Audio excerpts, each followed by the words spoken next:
Three. Hello, this is Anthony Andujar of Fanboy Factor and the Comic Surfer, and I'm here with HS Tak and Helena Masellis. And we're here to talk about your latest project, which is Wolftown. Tell us about Wolftown. What is this particular project you guys are working on? So it's a new book that we're doing. It's that same Syzygy slash Image collab. So it'll come out through Image, and it's just a story about a bunch of kids living in projects in Brooklyn. And it's like one of those end of the summer. The boys are together. One of them has this crazy idea, to go upstate. They find a map to this old abandoned amusement park, and it's about their journey up there and what happens while they're there. Okay. Well, I guess one of the first things I should ask is what was the inspiration for this particular project? Like, how did this project come about? Inspiration is like, I don't know, man. It can come from anywhere. I think this one. I thought back to some of the old films I used to watch growing up. Goonies. Yeah, it's very Goonies. Yeah. Lost Boys.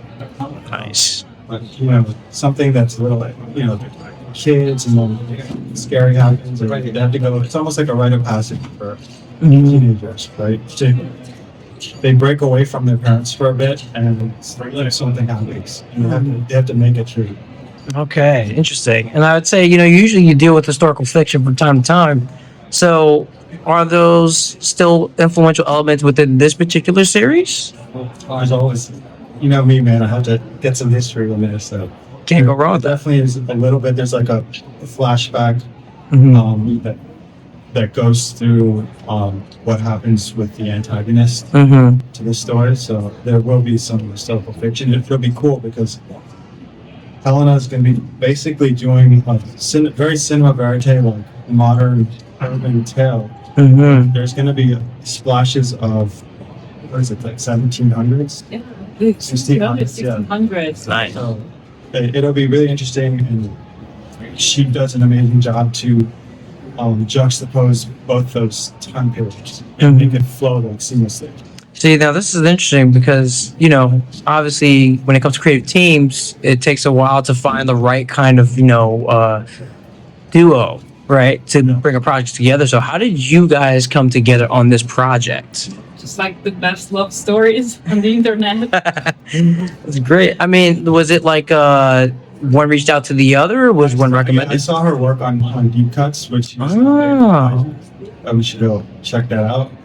But it was like, she draws really beautiful people, right? Like her faces and the people that she draws. So I wanted to show, these are like beautiful kids, like, in the prime of their youth, like on a crazy adventure, and shit happens, right? Nice. So like, how do they're not going to be as beautiful coming out of it. So I just thought, let me see how she can take them through that journey. Like those photos that you see of like European soldiers going in like World War II and then coming out of it, like how their faces change.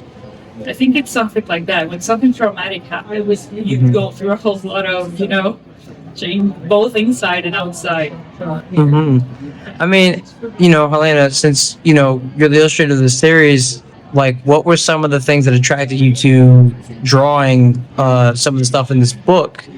And what are your influences as well? First thing was like the pitch that he sent me was just so attractive. Just from the start, it was like, okay, so this is an adventure. It has like Goonie elements. It has like monsters, and which is something that I love. I can just draw the woods, which is another thing that I love to draw. And it was creepy as hell. So that was just the perfect blend of everything that I love. And I love horror movies and horror from the 80s, and I'm living in Europe. We have a huge tradition of horror over there, and I think the hardest part was actually finding a colorist that was able to work with me. Luckily we found Jurek. He's a German artist that it's the first time that he's coloring a book like drawn by someone else. And it's the whole package just fits together so well that once I saw the first pages colored, I knew what I needed to change to make it look better.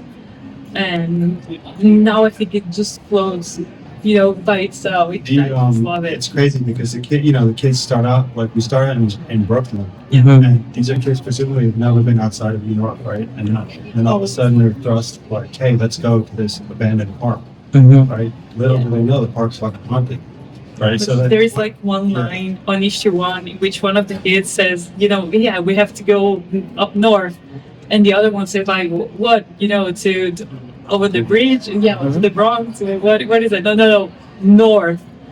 So then you're like, oh, that's a whole other universe. Mhm. Like, great.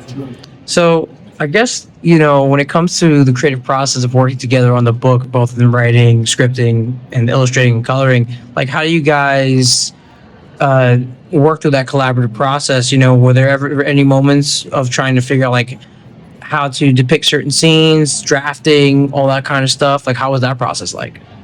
I'm not from here, so there are Mhm. many things that I don't know how they look like because I live in Europe. Mhm. So, especially on the like the Brooklyn parts, I needed some references or like more specific. Okay, so you're talking about things, uh, assuming that I know what they mean. Mhm. So I just needed a lot of insight on what the projects in Brooklyn are because I have no idea. I don't have that type of civil culture Mhm. of American cities. So to me, it was mostly like understanding what it means to be a New Yorker, mostly to just try and make sure I didn't, I did do justice to what the city and what everything means to someone that maybe lives here and is gonna read the book and maybe recognize, the places that we're talking about. Mhm. So that to me was the first step. Nice. I think with Xerox colors because it's like you get the vibrancy of summertime New York, Mhm. and then you get the deep, moody darkness of the woods once they get out of the park upstairs. Okay. I'm curious. I tend to ask this. We had a conversation prior to about music and stuff like that. Was there a particular soundtrack of some sort, or like a tone or atmosphere that also inspired the inception of the series? Was it for you? Like, do you have something specific that you listen to when you write? I do listen to music sometimes when I write, but it's all kind of it's mostly like esoterical type of like um, ambient, Mm. like um, orchestra type, Mhm. right? So I don't know. Helena's partner is a musician, so I know she's heavily influenced. I'm always at concerts Nice. every time that I can, and yeah, I don't know. Music is so important to me because like there are some things that I cannot listen to anymore because I don't know something bad happened while I was listening to that. So it Mhm. just no, it's just connected to that memory. So music is weird. Mhm. And sometimes when I'm working on something new, I want to work in total silence until I find like what the mood is or what it's supposed to be because I'm too much influenced by what I'm listening to. Mhm. So once I found like how the book is supposed to look, then I went back into listening to music while I draw. Mm. But before that, it was just no, no, no.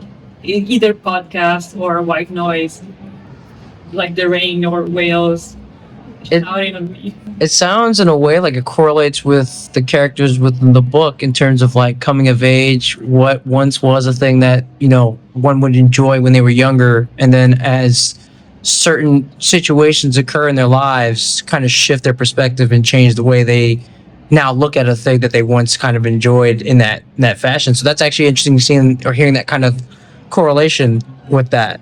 I guess how many issues so far? So You guys in far, the series. we've done two. It's going to be a 5 issue series, Amazing. series, Mhm. and that should wrap up the arc. And then we'll see what happens after that.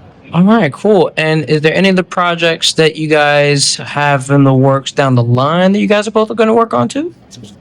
Together? Why not? I'm always gonna try and work with her if I can. But All right.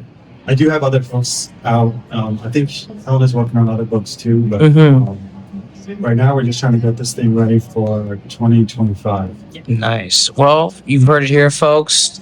Wolftown out now.